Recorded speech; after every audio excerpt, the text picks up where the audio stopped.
The Business Oddcast. And welcome again to the Business Oddcast. I think this is episode number 7. Are we on 7? Amazing. On 7, yeah. I'm losing count. It's good. We're on a roll. Hello, I am your host, Stuart Morrison, and this is my inimitable co-host. And fabulous sidekick, Hannah. Fantastic, Hannah Logan. What have you been up to this week? I see you are in fabulous green. Does that have any reflection? Have you been doing sustainability? No. I really wanted to say something really impressive there. Yeah, I haven't I been. planted a forest. I just like green. It's a fabulous colour. I tend to go between black and then really bright colours. There's nothing in the middle. Who'd have thought that of a neurodiverse person? Death or Caesar! Yeah. I'm literally like funeral mode or party. There's no just mingling in the normal life. No, I see. I don't tend to shop anywhere where normal is on the menu. Is on the menu. So you know, and I tend not to throw things out. If I like something, I like something. I don't care what. This season, you should be wearing. This season, you should mind your own fucking business. This season, I'm handing out free broken noses for people who are thinking of telling me what to think. Come here. Don't make me chase you, because then I'll be out of breath and it'll be twice as bad. So, have you had a good week? Have you been doing stuff? How has been the wipeout, burnout, and recovery? How has it been? Yeah, not too bad. Not too bad. The overwhelm is being managed. I am managing. I've certainly moved into a period of my life where I'm being a lot more self-carey. Although when I hear the word self-care, I want to punch a yoga person in the face, which is a bit harsh, really. But actually, although I'm joking, it's incredibly important, and I'm trying to turn up the self-care. Good. Sometimes it involves chocolate, other times it involves a dark room and a meditation. That's as valid as anything. You give yourself what you need to at any time. Yeah, feeding the soul. Mine was a little bit of chocolate earlier. Nice. I've been trying to be a good boy because I'm not doing the running at the moment. So I'm trying to stay, relatively healthy with the food so I don't pile on a load of pounds. And but this morning I was just like, I am going to literally kill someone if I don't eat. I'm just gnawing the table. So I just had a bit of chocolate. Worked marvelously well. Bit of chocolate. Nice. Fed the soul with a bit of chocolate. Absolutely. A little bit of fruit and nut is my go-to. What's your go-to? Oh, fruit and nut is the king. Just My husband's a hazelnut Cadbury's man, and that, I'm not going to lie, I loved him a tiny bit less when he told me that. You know, the whole nut one, I was like, oh, can I properly invest my love into somebody that doesn't need the raisins? It's difficult. It's difficult. I definitely loved him a tiny bit less. Oh no. You've been converted. Here you go. I'm going to just wean him on to fruit and nut, and then, yeah, my love on my tongue. Get some chocolate peanuts and press them into the top. That's how they come now. Every hazelnut bar comes with like chocolate peanuts pressed in. I call it pebble dashing. My brain hates chocolate peanuts because I'm like, peanuts are savoury, but then you put the chocolate on and I can't get it. I can't get it. My brain's no. But that's the fruit in the fruit and nut. Isn't it hazelnuts? Is it peanuts? Oh, now I'm really discombobulated. Everyone's a fruit and nut case. That will be my hyper focus for this afternoon. That's a very, very old advertising campaign. Just shows I remember that. Pre-mobile phones, pre-internet, I won't sing it, but it was, yeah. Frank Muir. Don't Google Frank Muir. No. I tell you what, if you want a gift that keeps on giving, here's one. Ted Danson, blackface. Oh. So many years ago, he was going out with Whoopi Goldberg. Oh, yeah. They did a roast for Whoopi Goldberg, and she insisted that Ted Danson, as the host, dressed in blackface. Oh. I'm telling you, it's better than you can even think. Save it for after. If you're listening, Ted Danson blackface. Share it with your friends. Thank me later. Oh my gosh. It's hilarious. Anyway, before Yeah. we step on into other controversies, what is the topic of the week, Hannah Logan? So this topic is, I think it's a particularly magnificent one, although all of them are magnificent, obviously, otherwise we wouldn't do them. The big question, to veil or unveil when it comes to your neuro spiciness? That is the question. Are you going around pretending you're not? Are you in some kind of denial? Or are you just out there full on wearing the t-shirt? Bring it on, I'm spicy. In business as well, let's remind all of you that are listening or watching, this is about in business. So we're not suggesting you kind of hiding away in a pretending to not be spicy world, but yeah, in business. That's a tough one. It is a tough one. For me, it depends. But I've had a lot of friends over the years, gay friends, and they have the concept of the closet, and there's generally, you don't out someone, right? No. You know that, and it's kind of a little bit like that. Do you out yourself? Do you? I mean, It's a bold choice. I think I don't think I'm in any kind of closet. I don't think anyone's under any illusion. It's still a bit odd, bit different, bit weird. Yes, he is. Yeah. Could he be neurodiverse, do you think? Let me think about it. Let's have a deep dive on that. So, some of us are just like, bring it on. I don't care. I really don't. And again, in the gay community, I've seen that, I am just me. I'm just me. You accept it or you don't, but I don't care. But I understand the need to decide who you reveal that to, especially when you're not necessarily comfortable with it with yourself, and you're yet to come to terms with it all. So for me, I just don't have any option but to be who I am. Yeah. I almost revel in the fact that I am repelling people. Sounds terrible, doesn't it?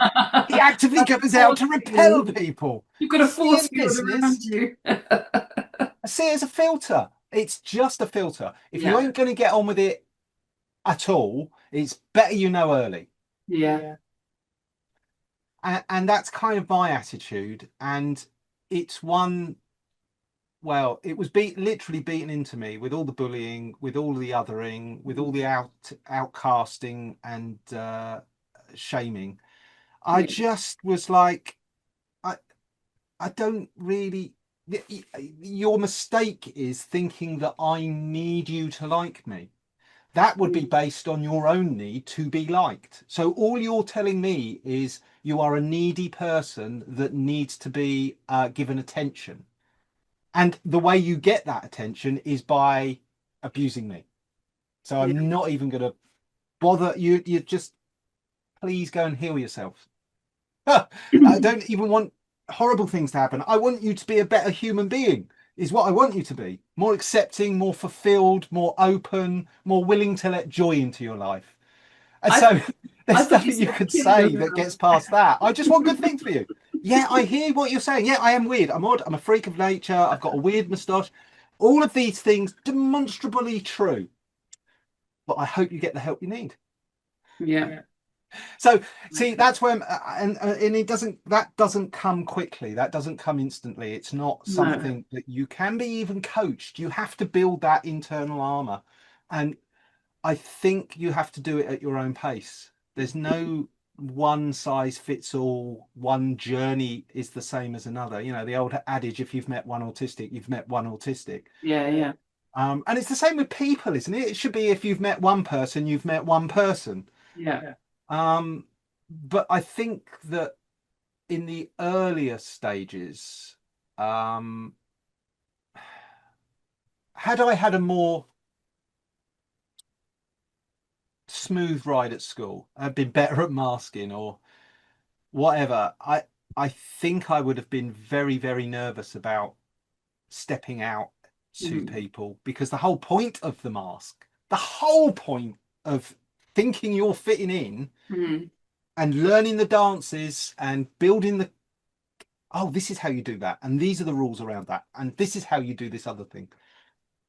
Those are coping strategies to allow you to pass. Where it becomes difficult is when you think you're passing and you ain't. That's where I think the interesting that's where the problems begin for a lot of people, and that you don't have a choice in it. It's a little bit like the zebra and the horses again. The zebra thinks, I'm looking like a horse, I look like a horse, I'm doing the horsey things with all the other horses, and all the other horses are going, we're fucking zebra with us. What?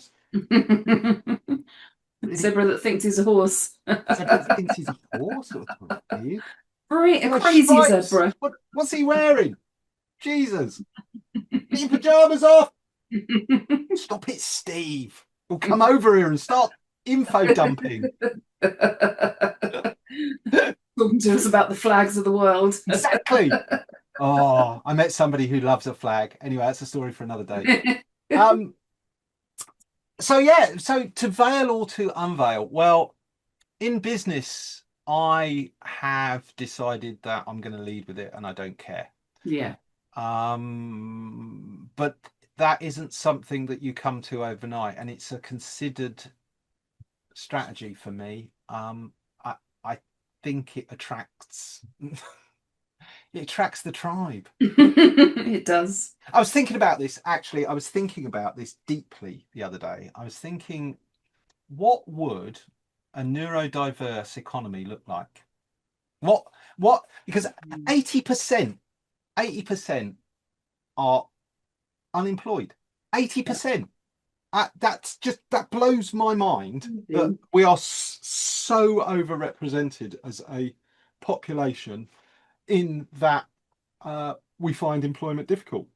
Yeah. Either holding a job or finding a job or fitting in and being given the usual kind of, bad cultural fit or all those things which you're expected to do that just burn you out, and then ends up meaning that you're failing at your job. So by trying to fit in, you fail.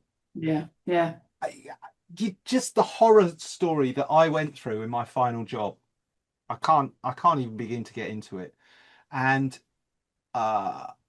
it was one of the components that led to the burnout was the othering and the shaming for being different, for having a different mindset and viewpoint, not even rubbing it in people's faces. I wasn't wearing all of this then. No. I didn't have a crazy moustache. I thought I was a zebra who'd put on a horse outfit and was getting away with it. Towing the line. Yeah. So I think for me, I can't go back in the closet. It's impossible. There's and the statistic of 80% of people in our community being unemployed doesn't mean to say they have no value, they have no skills, they have they don't want to work. And again, that's why I think that self-employment, if you can make an income from your skills that allows you to manage your energy and your time, that's more important than a flash new car and a fancy house. Because you can very quickly find that even if you're coping in a normal setting of work, that one life event just wipes you out. The wrong person in your life dies, an unexpected massive change of fortune, some kind of left field 3 a.m. problem just descends on you, and you find that you've been juggling 3 balls quite successfully, but 4, and everything falls apart. I've heard that on too many occasions, people saying, I just ended up running out of enough time to cope with everything. So I think there needs to be a reassessment. And for me, a neurodiverse economy, I alighted on this, and I'm willing to be tested on this. I'm not saying this is rigorously researched or thought through, but is a more creative economy. the people who are in the music industry, not necessarily all of the suits and all the rest of it, but those who are making the music, the creatives, the people who are creating the music that can be sold, that could make them money and live off of their skills. Mozart was spicy. He was, yeah. I mean, you've got artists of all genres, all genres. You've got creatives in many, many different fields, many different fields. You've got people with specific hyper focuses that are fueling our research and museums and that kind of thing. You think about if we had those 80%, even giving only 10% of their time to specific things. Imagine how much power. I always thought to myself, if you had a person who was like, they loved bookkeeping, they loved bookkeeping. And I know a couple of people like this. They love getting into the figures. They love doing all of that fine grain. I couldn't think of anything that I would want to do less. Yes. But you do you, because we need you to do you so that I can do me. And that's the important thing. But imagine you're given the task of doing bookkeeping, but that bit of bookkeeping in your day is built with a load of bullshit around it. Okay. Isn't it better that you just did the 2 hours of bookkeeping that you do so exceptionally well? It doesn't matter where you are with bookkeeping. I'm sorry, it doesn't. You can do it from any computer in any place in the world. It's numbers. I'm sure, yes, you can get over the need to be present with Zoom. But the point to it is that if you had 10 clients with 2 hours each doing your specific, wonderful, amazing task, you'd earn as much money as if you had your job. Yeah. And you've got 20 hours of work a week rather than 40 hours of work a week, which gives you way more time. And jobs are expensive.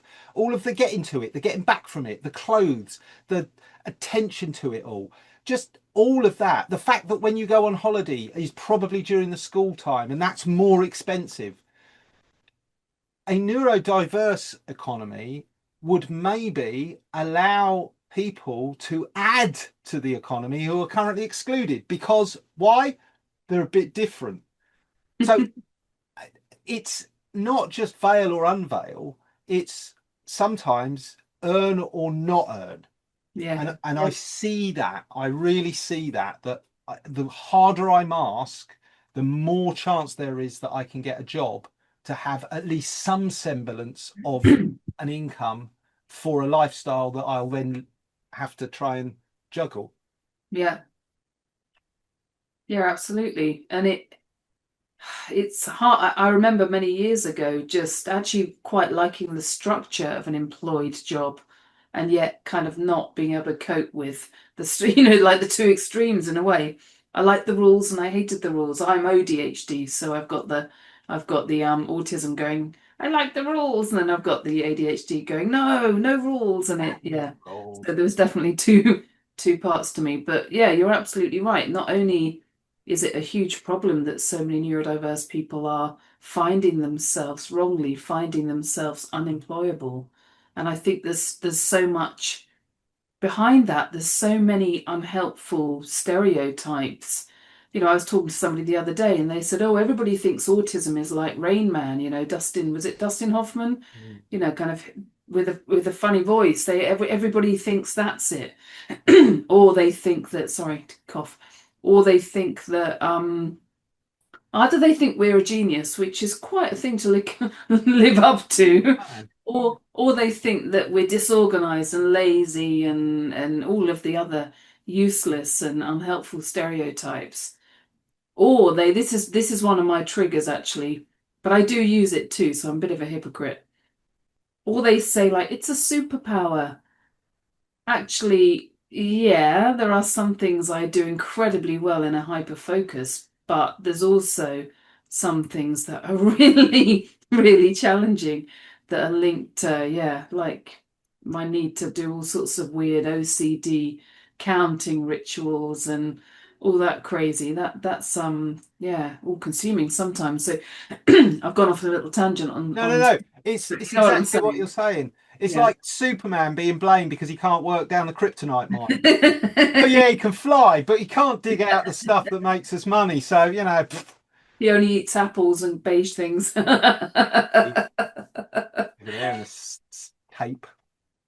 What's that about? But yet, when I've read up some sort of bits over the years of kind of famous people quoting, like what they famous people that have outed themselves, people like Greta Thunberg and Richard Branson, and I don't know, there's a few, isn't there? Spielberg. I keep trying to remember them, but they all said similar versions of, well, they all described their differences as kind of being central to their success because they actually were some of the lucky ones that managed to not try and toe the line, but actually dance to their own tune and harness their strengths and superpowers. And actually, they see that as being central to their success. So I love that because actually, that's what we're kind of saying, isn't it? Kind of be yourself and not try and toe that line and mask yourself as a normal person. Um, and actually, yeah, but at the same time, if everybody thinks that I'm going to perform at the level of Einstein or Greta Thunberg, then that's quite the challenge as well, isn't it? Why aren't you saving the planet, Hannah? Oh, because I'm lying on my sofa. Um, so I guess maybe, I mean, I was looking at some stats before doing this, and this is quite depressing, really. Sorry, folks, brace yourself. Um, Apparently, 78% of this is a big survey done, 78% of neurodiverse founders hide their neurodiversity in business situations, and only 4% said that they faced no discrimination at all. So can you imagine? 96% were facing discrimination in their workplace or within business. So it's not even just saying people that are employed, just people in business. It was a group of founders in business. So it sucks, doesn't it? It's just terrible. No wonder people mask. No wonder people veil up. No wonder people camouflage and do all of the things that they do just to get through. But the personal toll of that. Brutal. It is brutal. And so the work that I do, I mean, I'm in awe. I don't mean that in a weird way. I'm in awe of the fact that you're like, this is who I am. I can see how well it works to filter out or filter in the people that you genuinely want to work with, that feed your soul and make the whole experience really good. And that is magnificent. And that is 100% where I'm heading, my goal. And yet, because I'm trying inadvertently to just work with kind of neurodiverse small businesses. I'm not niching into that, but actually I think that will be my little beacon of, I'll be heading towards the beacons when I'm looking for potential clients. But at the moment, I meet people and put out proposals, and I'm very aware with a couple more recently that actually if I said, oh, by the way, I'm neurodiverse, because of maybe it was a generational thing or just maybe the type of person that this particular client is, I know that that would put me at a disadvantage because in my work, I need to be thorough, organized, very detail focused. I am all of those things because I've honed my skills to be that way. And yet, if I say, by the way, I'm spicy, they'll be like, oh no, she's going to say outrageous things and not be able to write an email properly. And it just, I might say outrageous things. Who cares? But actually, I don't. Joking apart, I don't in business scenarios. I'm not inappropriate in business scenarios. I do appreciate what's appropriate and what isn't, regardless of my neurotype. So that's called being professional. That's called being an adult, isn't it? An adult, yeah. But I think the point is not the revelation that you may be different. It's the other person's reaction to that revelation. So it's more about the other person than yourself. And how do you cover this? Because we've had conversations before where you've spoken about the people you work with, and there does seem to be stories from the spicy side. How do you broach that? Because it was instant for me. It was instant. I've got very good at spotting it now over the years, and the jackets in the networking situations are like, come and talk to me. It's safe to do so. I'm not going to do anything rubbish. I don't eat small children. I'm not actually going to try and sell you anything. I've actually got a quiet side behind this suit. It's hard. So at the moment, and I am aware that this is definitely an evolution for me, with the end goal being kind of where I said really the kind of euphoria of just like, this is it. But at the moment, what I do is I sniff around, and if I think they're spicy as well, and I think it is helpful to the conversation, I will drop into the conversation that I am neurodiverse. I tend to back it up with a selling point. Like I say, oh, actually, I'm really good at blog writing because my detail is second to none. And I get into a massive deep dive focus and it's really good. So I kind of drop it in like but don't worry, I'm not an idiot. I do it like that. If I'm talking, I usually sniff them out first. And if they're neurodiverse, I'm in the safety zone. Yeah. If they're not, then I have to, I'm worried. I'm worried about the stigma. And I hear it all the time. I was in a conversation at a networking thing the other day, and this guy that actually is a nice enough guy, but a slight ignorance here, unfortunately for him at the moment. Maybe not after I kind of was a bit too blunt, but he was kind of doing the whole everybody's a bit neurodiverse nowadays. Oh, you can't move for bumping into a neurodiverse person, and I called him out on that. But actually, the way that he was framing it was almost that we are a community that think we're all special and different, but we're not. And it was negative. It was negative, and it was kind of and he used the word excuse, which is really annoying. Why do people need a label? Is it an excuse? What? It's a diagnosis, you foolish old man. Don't get me, I'm not getting on that soapbox. But you know what I mean? Yeah. It was a kind of, they think they're special and different, but it's just an excuse to be lazy and to be rude to their colleagues. And actually, I've never been lazy or rude, so those are two things that I don't suffer with, and I don't think you do either. So it's just ridiculous. I don't think What's the answer? lazy applies, but I have used weaponized rudeness. I have sometimes when my mouth works quicker than my brain.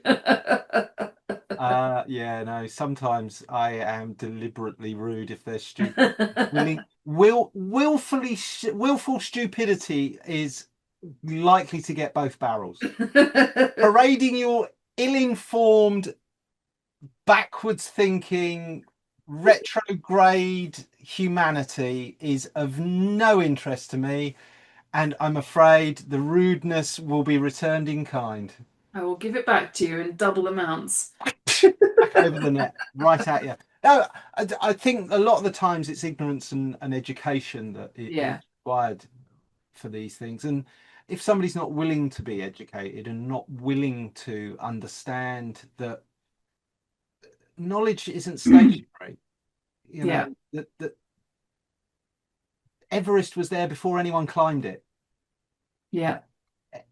It's knowledge that we're finding. We've never had a group of as many groups as we have able to now contact each other over the internet and go, you do that, I do that, that's really weird, isn't it? And there's someone else here, no, that's not weird because I do it. Yeah, but nobody else I know does it. Yeah, that's because there's only I think they reckon 4%, but I think that's a tiny number. I actually probably think it may even be as close as 20%.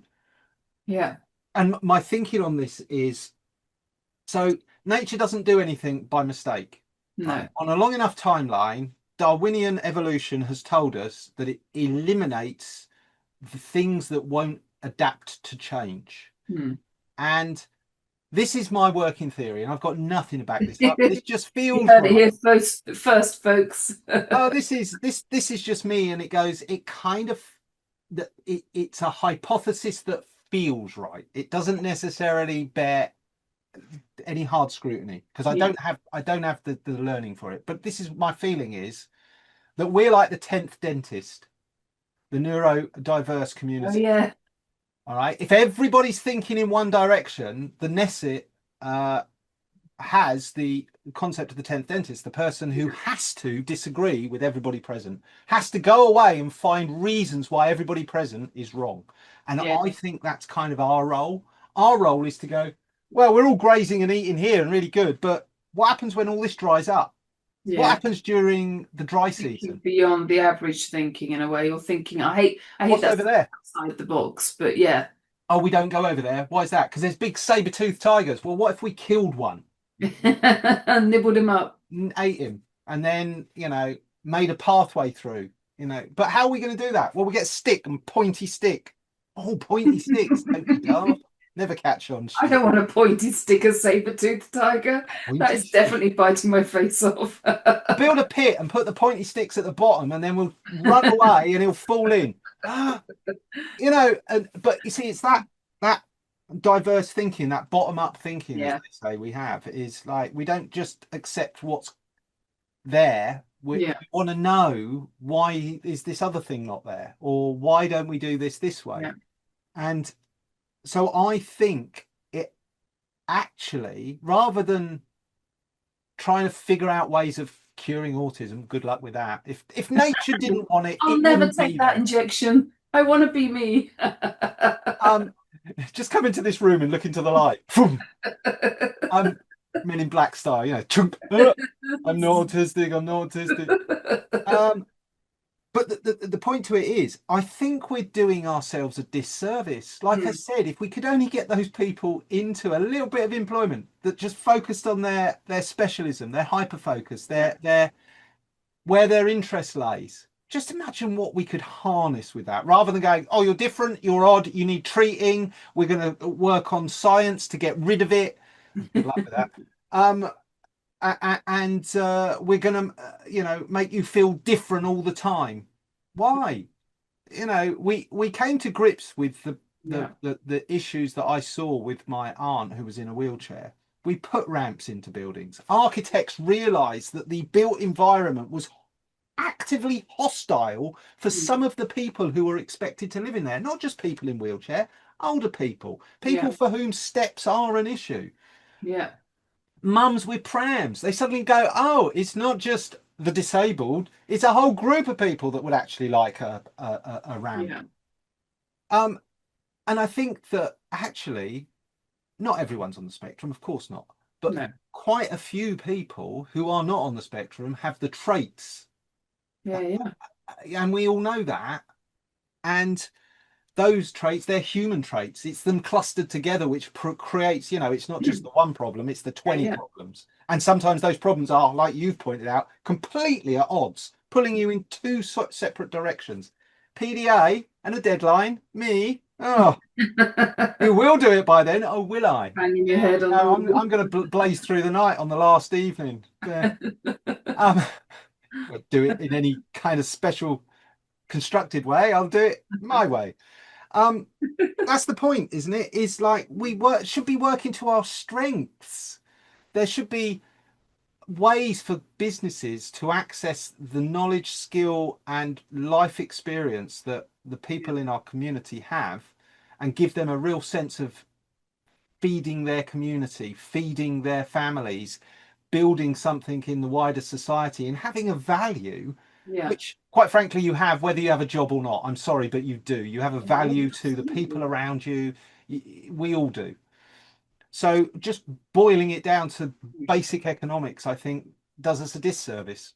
And we are the 10th dentist, and if you just used us a little bit more and played to our strength, I'm a great problem solver, really good, practical, creative problem solver. And the point to it is, my problem solving skills, that's the core of what I do. Whether it's in a creative way with writing or drawing or coding, or whether it's a more practical hands-on, you need something made, built or constructed. But I haven't found a job that has all of that. So I made it up, and it's called being me. It's a fabulous job. But I loved what earlier you said about, ways for us to connect. And I think we live in a time where that is incredible. I watch the way that my children, they're both neurodiverse, and I watch the way that they create, they meet friends online. It's much easier for them to do that. But actually what that's also doing is bringing together their tribe, right? So as a group, in a moment, it feels like I'm about to say that we're going to take over the world. The neurospices are going to Go get our pitchforks. No, we're not. But my point being, there was a time where you and I felt like, we were the kids. I was the kid that spent every lunch break tidying the cupboards in the geography part of the school because I couldn't people were horrible to me. And I struggled, and actually I loved my lunch breaks once I realized there could be something I could do, tidying up the bookshelves relentlessly in an autistic fashion that made me feel better about myself. But actually, the empowerment of us being able to find our tribe more easily, not just in real world, but actually online and stuff, we're learning, not quick enough, but we're learning that actually we're not just the odd kid in the geography suite at lunchtime or the kid that was always getting picked on. We are so much more than that in a positive way. And actually there's a movement happening, isn't there? There is definitely a movement. And that's why we never would have been talking about whether to veil or unveil X amount of years ago. It wasn't a thing. Nobody would have, it's like you said, you wouldn't come out of a closet if you were gay in the 50s or whenever it was really, Yeah, no.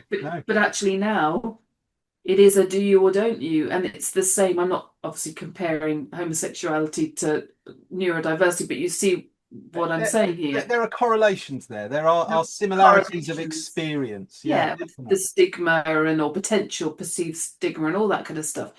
But yeah, now perceived. You just said 96%. That's some perception. That's a lot of perceiving. Yeah, that's a lot of. But I test the water. I touched on this before. I do test the water in work situations, and I'm very perceptive. I'm very able to see if there's a little glimmer of, oh, is it a label? And then I just I remove myself and I have a little think, do I want to work with this person? I've worked with loads of neurotypical people and I'm very happy to. They're great. But I love the flexibility of working. Two of my clients at the moment are both neurodiverse, and it's much easier because I can say to them, I was planning to do your blog today, but I'm done. I'm all out of spoons. I can definitely do it tomorrow and it will be ready by the end of the week, which is the deadline. That's the other thing I do. I allow myself so much more time for a deadline that I have got that wiggle room, or like you said, the fire breaks really to make sure I'm never missing, well, touch wood, I'm never missing a deadline because I put in so much build up, so much lead time. Gone off on a tangent, but my point being, much easier if I'm working with people that get it and don't think that I'm using it as an excuse or whatever. I mean, I'm working on somebody's website at the moment, and I kind of did a quick, like you and I've done before. I did a really quick audit and just nailed the whole thing in about 15 minutes. And they were like, oh, okay, whoa, whatever you just did there, whatever sorcery you just unleashed, it was crazy, Hannah. They were like, yep, sign me up. I'm done. You need to sort my website out. And that is a superpower, for the want of a better word. Yeah, but if that's where your skill set lies, then specializing in doing that, so being a specialist rather than being a generalist, that's what's and this is the point with a lot of self-employment. It's about being a specialist. Somebody's coming to you for a specific outcome. Lean into that superpower. Lean way into it. Way into it. Yeah, definitely. Yeah. No, it's an interesting topic, and it's one that we will return to because, again, from all of this, my reason for wanting to be involved with this project was just to find community, to find and put a beacon up and say, let's start exploring this idea that self-employment as a lifestyle for the neurodiverse is actually quite healthy mentally. It can be hard. I get it. It can be hard. You've got a little bit of work coming in. You've got big bills to pay. Yeah. But you're going to have that anyway, working at a job, and the regularity of the income at your own, in some cases, sanity. Is that a good payoff? Are you getting a good bargain when you're swapping time for money and you need some of that time to recover? The stories of people burning out are legion. And using their weekends to just get enough energy to get through the next week. Just You can only do that for so long. Just a recharge. I mean, one thing I would add is I've speak to a lot of small business owners, and I would say confidently that all of the neurospicy ones, as in the people that have said they are, every one of them talks to me about, I don't want to be a millionaire, Hannah. I literally, they all have pretty humble lives. I have a humble life. I don't need a Ferrari. I don't want to go on a flashy, amazing round the world trip. I just want to have the odd takeaway, pay my bills, manage my energy, buy the odd bright coloured shirt, dress. Just yeah, I don't. And it isn't. I put that on a post on LinkedIn the other day, and I got a bit of like, oh, I want to be a millionaire. Well, that's awesome. That's awesome. I respect that, but it doesn't work with my lifestyle. I don't want the burnout and the chaos that would go with being super rich. That's not in my life plan. And it doesn't work for what I need to do. And yeah. So that's not me saying, by the way. I mean, you've got Spielberg and Tim Burton and all these incredible Richard Branson, these mega, mega rich neurodiverse people. So I'm not saying we all have to be humble No, but that's where their specialism took them. Their circumstances, to a certain extent, a lot of the luck that they've had was because they were willing to put themselves out there and be in those places where those opportunities and take those risks. And those rewards became them. Now, I'm not going to get into the debates of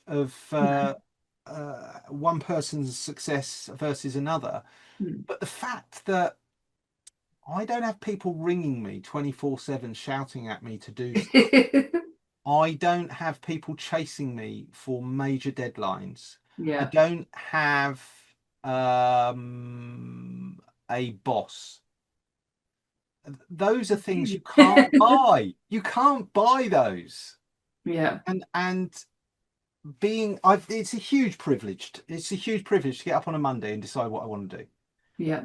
I've probably got a plan already before I get to the Monday, but that's a story for another day. But I have chosen to do those things. I have chosen to have yesterday. I like, from the party previous Monday. Yeah. I had the time off, and I was glad that I could, to recharge and get back on the horse. And what's next after a big kind of project. My wife Jen was saying, it's a bit like after we've done a big show, there's that week of like, whew. And it's exactly like that. Build up and then the kind of aftermath of, it's almost like a bit of a not a letdown, what's the word, an anticlimax, a kind of, it's that refractory period, lying there smoking a cigarette going, back when I used to smoke a cigarette, back when I used to have sex. Back when I was allowed to smoke before I got told off. Why are you in our bedroom smoking? Sorry. But the point to it is, I think that the choice to veil or unveil is a personal choice. You have to admit to yourself first. Yeah. So that's the hardest part is, oh yeah, this is likely. But the second part of that is it changes depending on which avenue you are. If you're employed, there's probably a much greater pressure on you to remain with the mask on. And it's for everybody else. It's not for you. You find it a complete chore, burden, a heartache, a headache. You're just, when somebody interrupts a hyperfocus with a bit of chit chat and you kind of turn with a blank face and go, yeah, what? Because you just haven't, for me to reboot and what was that? You've lost me. I've now got to go back to the beginning. So I understand the need for it, especially in the corporate setting where, being a professional, and we see the stories in America, it's terrible, the employment situation there.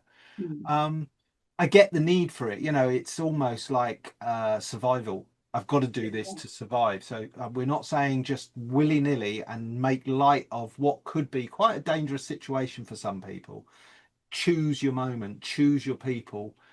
And that's kind of why this community exists, is like, if you can't be unmasked in your real life, you know, come here and share your comments and your thoughts and your ideas, and join a community of people who are also seeking further clarity on their own journeys. So, you know, this sharing of information I find highly important at this point in my own discovery, my own self-discovery and revelation. So do stick anything in the comment that if you agree with us, you disagree with us, insights, thoughts, abilities, strategies, approaches. We're open and here for you about this. Hopefully you're signed up to the newsletter, or it's just a reminder that the podcast is coming out, and various signposting of resources, both things that we have generated, which we're giving away free on our website, businessoddcast.com, plus anything else that we find that resonates, or a meme that might be funny, which speaks to a truth. We've shared a few of those with each other. Love a good meme. And do share with us, you know, if you've got opposing views, tell us why. Again, you know, I don't have all of the pieces and I can't put it all together. I need to see it from other people's viewpoints, so do share those. We're more than happy. And as well as topics, if you've got a topic that you want us to look into, deep dive on, give you thoughts about, strategies on, and how we approach these things, more than happy to share whatever is useful with our community. So Hannah, tell them to like, share and subscribe. Like, share and subscribe right now. Keep doing it. Keep doing it. And any hate mail, no, you keep that mean stuff to yourself. Push it down. Or let it out. Just let it out. Send it to hosts@businessoddcast.com and we'll just delete it. Just Stuart, put the subject haters gonna hate, and then put your hate in it, and then we will just have a filter that will silently delete it, but you'll feel like you've let it out. So, you know, puncture the boil, let out the pus, but doesn't mean to say that we need to read it. Pus. Oh dear. Don't care. Seriously. Please tell people that you know, that you think, you know, psst, give them a whisper in their shell, like, you'll know someone. You will. We know people. We're having conversations, spreading the love, giving them the wink, giving them the nod, nudge it in their direction. If you have a boss and you are on the spectrum, whether veiled or unveiled, and you think he needs to learn some things, send him here, set him straight, get you some accommodations. Go and pay him a visit. No, we won't do that. No, we've stopped killing people for money. It was very messy, constantly looking over your shoulder, waiting to be caught. The pressure. Ours are also quite unsociable. Yeah, all that midnight digging of holes, Driving around, exhausting. So once again, thank you very much. That's a great topic. I love that. That was really interesting. Some thoughts and some thought-provoking ideas there.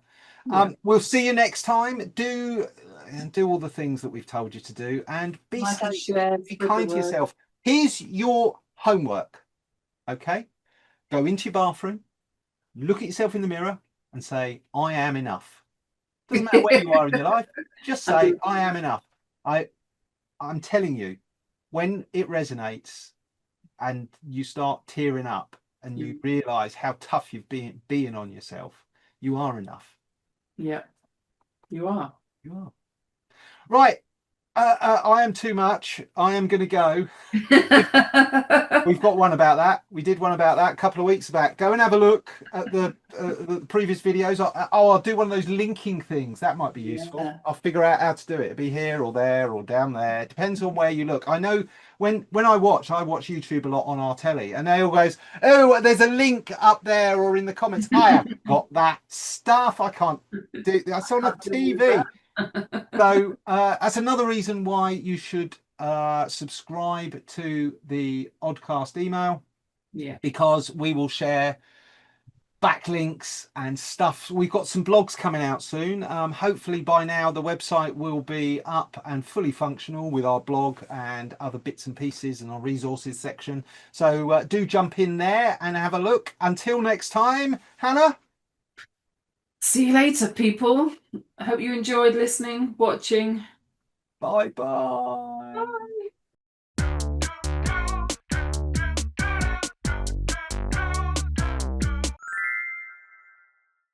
Step away from PAYE. Don't do it.